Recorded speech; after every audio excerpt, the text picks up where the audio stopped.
Di suatu desa, tinggallah sebuah keluarga yang kurang harmonis. Sepasang suami istri yang sering bertengkar dan bahkan terjadi kekerasan. Dua anak perempuannya yang masih duduk di sekolah dasar sering menangis dan ketakutan. Kejadian ini hampir mewarnai hari-hari mereka. Namun, mereka selalu berusaha tetap ceria, terlebih jika di sekolah. Kak, aku tuh sedih banget tau Kak.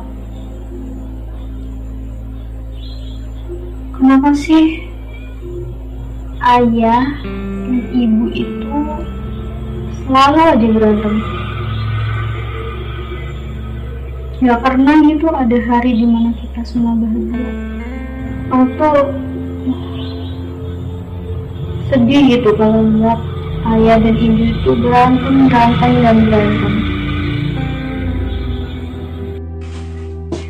Iya dek, kakak juga sedih.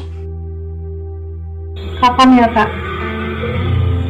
orang tua kita itu bisa gitu harmonis, bisa nggak berantem? Kapan gitu ya orang tua kita itu baikan? Kita doain aja ya, semoga bapak sama ibu bisa baikan lagi dan kita punya keluarga yang bahagia lagi. Keesokan harinya, ketika mereka pulang dari sekolah, tiba-tiba ada sekelompok anak yang mengejek dan membuli mereka dengan sebutan keluarga broken home. Di sepanjang perjalanan, mereka hanya bisa terdiam dan menangis. Mereka ingat nasihat dari ibunya untuk tidak menghiraukan dan bergegas untuk pulang. Sesampainya di rumah, mereka dikejutkan oleh keadaan rumah yang berantakan dan beracak-acakan. Banyak barang-barang yang berserakan, dan sesaat kemudian mereka melihat ibunya yang sedang menangis dengan wajah dan badan yang sudah babak belur. Ibu, kenapa semuanya terjadi seperti ini, Bu?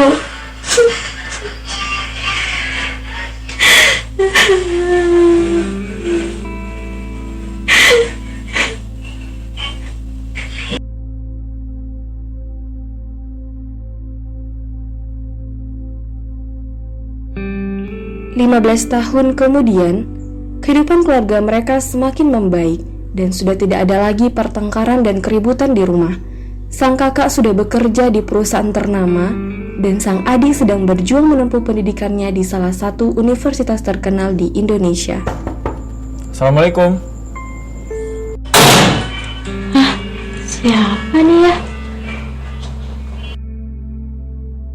Apa aja itu yang kemarin diomongin sama ibu waktu telepon sama temennya itu kali ya Kak? Tapi nggak tahu juga sih. Ada anak Farhan. Yuk sini masuk. Kak, Dek. Yuk sini, kita kedatangan tamu. Aku tahu semua ini akan terjadi. Apakah aku belum tahu?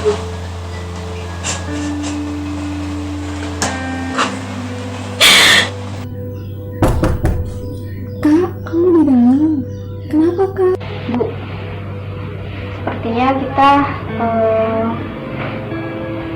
kasih waktu sendiri deh untuk kakak, karena mungkin bagi dia ini bukan hal yang mudah gitu ya. Dan biarin dia dulu untuk bisa menenangkan dirinya. Semenjak hari itu, hampir 1 minggu sang kakak tidak keluar kamar. Ia bingung dan tidak tahu bagaimana menjawab lamaran dari pemuda tersebut. Masih membekas di ingatan sang kakak peristiwa 15 tahun yang lalu. Pertengkaran yang terus-menerus terjadi, bahkan kekerasan juga dialami oleh keluarga mereka. Sang kakak merasa sangat khawatir jika kegagalan tersebut akan terulang kembali ketika dia berkeluarga nanti.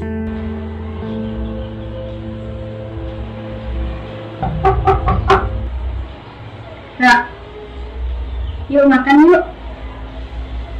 Kakak udah berhari-hari loh di dalam. Ada sesuatu nih yang pengen aku obrolin sama kakak. Boleh masuk nggak Kak?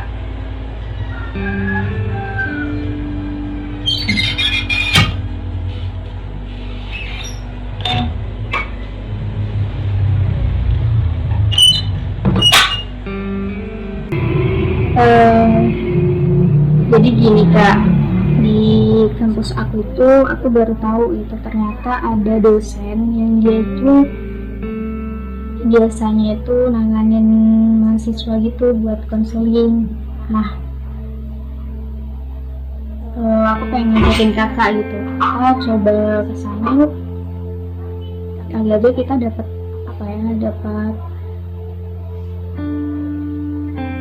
solusi lah ya kayak gitu. Gimana Kak, mau nggak? Oke deh, nanti kakak coba ya. Kita bismillah ya, nanti kita kesananya bareng-bareng aja kok. Maksudnya aku juga nanti kesana gitu, nggak kakak sendirian. Sesuai dengan waktu yang sudah disepakati bersama, akhirnya sang kakak pun pergi menemui konselor yang ditemani oleh adiknya. Waalaikumsalam. Iya, silakan masuk. Langsung duduk saja ya. Gimana kabarnya? Alhamdulillah, baik. Alhamdulillah. Ada yang bisa saya bantu? Baik, jadi begini Ibu, di sini saya hanya mengantar kakak saya yang ingin berkonsultasi dengan Ibu berkaitan dengan masalah yang sedang dihadapinya. Harapan kami, Ibu bisa membantu kami untuk menemukan solusi-solusi yang bisa kami lakukan, seperti itu.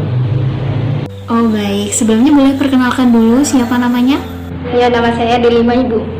Saya Erika. Oke, sebelumnya sudah pernah melakukan proses konseling? Belum Bu. Oke, jadi saya jelaskan terlebih dahulu ya, proses konseling itu apa. Jadi, proses konseling adalah interaksi antara konselor dengan konseli dalam rangka pemecahan masalah, mulai dari menggali potensi sampai pemecahan masalah yang berat. Nah, dalam hal ini ada 3 aspek yang harus kita lakukan. Aspek keterbukaan, aspek kesukarelaan, dan juga aspek kerahasiaan. Jadi, insya Allah semua hal yang diungkap oleh konseli akan kami jaga kerahasiaannya secara data. Sampai sini dapat dipahami? Iya Bu. Oke, baik. Lalu ada yang bisa saya bantu? Mungkin bisa langsung diceritakan seperti apa permasalahannya. Jadi begini Bu, beberapa hari yang lalu ada laki-laki yang datang untuk melamar saya. Tapi saya bingung Bu. Apa yang Anda bingungkan? Ya saya bingung Bu, saya harus bagaimana? Saya masih trauma Bu untuk membangun keluarga. Oh baik, jadi Anda merasa belum yakin untuk berkomitmen atau menjalin hubungan yang lebih serius dengan seorang laki-laki? Saya trauma Bu. Saya masih terbayang-bayang 15 tahun yang lalu bapak saya memperlakukan saya dan ibu saya. Sehingga apabila ada laki-laki yang datang berseru sama saya masih trauma Bu. Dan bayang-bayang itu muncul setiap malam Bu, menghantui saya. Iya, saya juga merasa itu adalah masalah yang berat bagi Anda. Berat Bu, saya harus bagaimana? Saya diberi waktu 3 minggu untuk menjawab dari lamaran laki-laki tersebut. Saya tidak tahu harus bagaimana Bu. Iya, saya bisa merasakan seperti apa yang Anda rasakan saat ini. Itu adalah suatu masalah yang berat. Tapi meskipun itu adalah hal yang berat, kita harus tetap mencoba untuk bersama-sama menyelesaikan permasalahan ini. Iya Bu, mohon bantuannya Bu. Oke, baik. Hal yang pertama ingin saya sarankan untuk Anda adalah cobalah untuk berdamai dengan diri sendiri.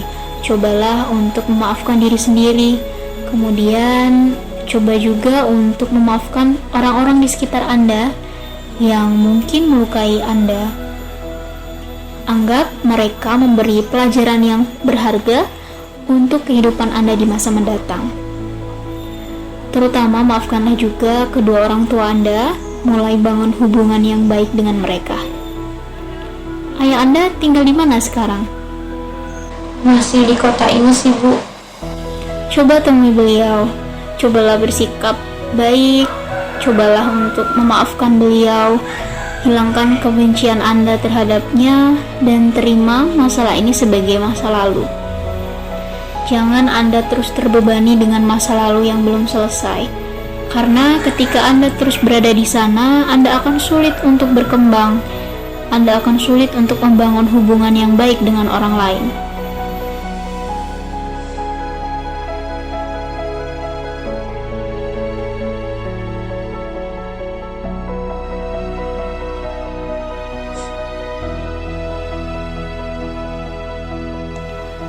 Anda harus berani untuk maju. Ini adalah kehidupan Anda dan Anda yang memegang kendalinya. Apakah Anda ingin terus-terusan dihantui oleh masa lalu atau tidak? Kita tahu bahwa setiap hubungan itu pasti memiliki resiko sendiri, pasti memiliki masalahnya sendiri. Dan setiap orang berbeda-beda. Bisa jadi kejadian yang dialami oleh orang tua Anda adalah hanya beberapa kasus dari banyaknya kasus lainnya di antara keluarga-keluarga yang mungkin tidak harmonis. Jadi, Anda jangan takut. Cobalah untuk berdamai dengan diri sendiri, memaafkan diri sendiri, kemudian coba untuk memaafkan mereka, dan mencoba untuk berpikir positif bahwa tidak semua keluarga akan berakhir seperti itu. Jadi, saran saya untuk pekan ini, coba Anda temui orang tua Anda dan mulai bangun komunikasi kembali dengan mereka, terutama ayah Anda. Bagaimana? Baik Bu, tapi saya masih ragu Bu. Saya bingung saya harus memulai ngobrol apa. Oke, jadi gini aja. Ketika Anda menemui ayah Anda, coba tanyakan dulu bagaimana kabarnya. Cobalah minta maaf karena selama ini Anda telah membencinya. Kemudian coba ceritakan kondisi yang saat ini Anda alami itu seperti apa. Bagaimana perasaan Anda. Ceritakan juga tentang laki-laki yang mendatangi Anda untuk melamar Anda dan mengajak Anda untuk melangkah ke hubungan yang lebih serius. Lalu cobalah minta nasihat dari beliau. Baik Bu, saya akan coba temui ayah saya. Saya akan mengikuti saran dari Ibu. Nah, bagus. Anda harus berani seperti ini. Anda harus bisa menyampaikan semua perasaan yang Anda alami, mulai dari trauma, kesedihan Anda dan luka masa kecil Anda, serta rasa takut Anda ketika akan memulai hubungan yang baru dengan seseorang. Jadi setelah 1 pekan, nanti Anda bisa datang lagi ke sini. Kita bisa mulai tahap yang selanjutnya. Untuk konseling hari ini mungkin kita bisa cukupkan sekian ya. Baik Bu, terima kasih atas pencerahannya Bu. 1 pekan kemudian, konselor tersebut pun menghubungi sang kakak untuk menanyakan keadaannya. Akhirnya, sang kakak pun merasa lega dan telah menemukan solusi untuk mengatasi permasalahannya. Sang kakak mencoba mengikuti kelas pranikah, membaca buku pernikahan, dan bahkan mengikuti seminar dan webinar tentang keluarga. Selain itu, sang kakak juga sudah berani mengambil keputusan lamarannya.